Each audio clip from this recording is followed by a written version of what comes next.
ശരി, നമുക്കപ്പം ഇത് പറയാൻ സമയമില്ല, കാരണം ഇഷ്ടംപോലെ ആളുകൾ കോൾ ചെയ്തുകൊണ്ടിരിക്കുന്നുണ്ട്.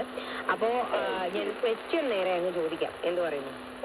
കാരണം ഇനി കുറച്ച് നേരം കൂടെ ഉള്ളൂ ക്വിസിന് സമ്മാനം കിട്ടാനുള്ള അവസരം കുറവാണ്. ഇല്ല, ചോദിച്ചിട്ടില്ല ക്വസ്റ്റ്യൻ, ചോദിക്കാൻ പോകുന്നതേ ഇല്ല.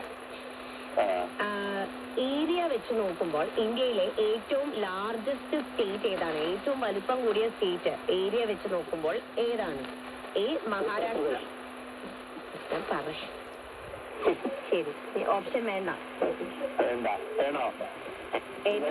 അത് ശരി, അതും എന്നോട് തന്നെ ചോദിക്കണേ വേണോന്ന്. ഉറപ്പിച്ചോ? അതാ തെറ്റി.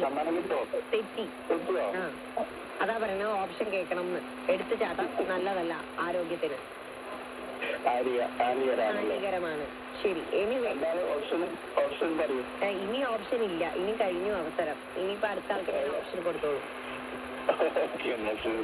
ശരി, അപ്പൊ എന്തായാലും once again happy independence day. Have a good night. ഇതാണ് കാരണവന്മാർ പറഞ്ഞിട്ടുള്ള ചില കാര്യങ്ങളൊക്കെ വളരെ കറക്റ്റ് എന്ന് പറയുന്നത്. എടുത്ത ചാട്ടം ആരോഗ്യത്തിന് ഹാനികരമാണ്. ഓപ്ഷൻ കേട്ടിരുന്നെങ്കിൽ ഒന്നുകൂടെ ഒന്ന് ചിന്തിച്ചേനെ, അതാണോ ഇതാണോ എന്നുള്ളത്. എനിവേ, ക്വസ്റ്റ്യൻ ഞാൻ ഒന്നുകൂടെ പറയാണ്. ഇന്ത്യയിലെ ഏരിയ വെച്ച് നോക്കുമ്പോൾ, ഞാൻ പറയാണ് ഏരിയ വെച്ച് നോക്കുമ്പോൾ ഏറ്റവും വലിയ സ്റ്റേറ്റ് ഏതാണ്?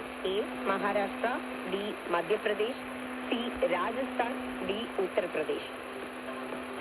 അപ്പം ഏതാണ് എന്നറിയാവുന്നവർ വിളിക്കൂ. 800147 നമ്മളിവിടെ വെയിറ്റ് ചെയ്തിരിക്കുകയാണ് നിങ്ങളുടെ ആൻസർ കേൾക്കാൻ വേണ്ടി. ഇനി കുറച്ചു നേരം മാത്രമായിരിക്കും ക്വിസ് കണ്ടിന്യൂ ചെയ്യുക. അതിനുശേഷം നമ്മൾ നറുക്കിട്ട് ആരാണ് വിജയി എന്നുള്ളത് എടുക്കും.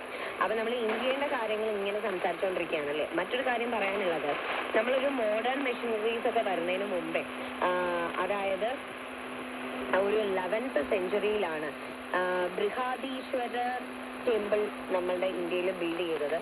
അതൊരു വലിയ ആർക്കിടെക്ചർ ഒക്കെ ഉള്ളൊരു ടെമ്പിളാണ്. അപ്പം ഇപ്പോഴത്തെ ഒരു മോഡേൺ മെഷീനറീസും ഒന്നും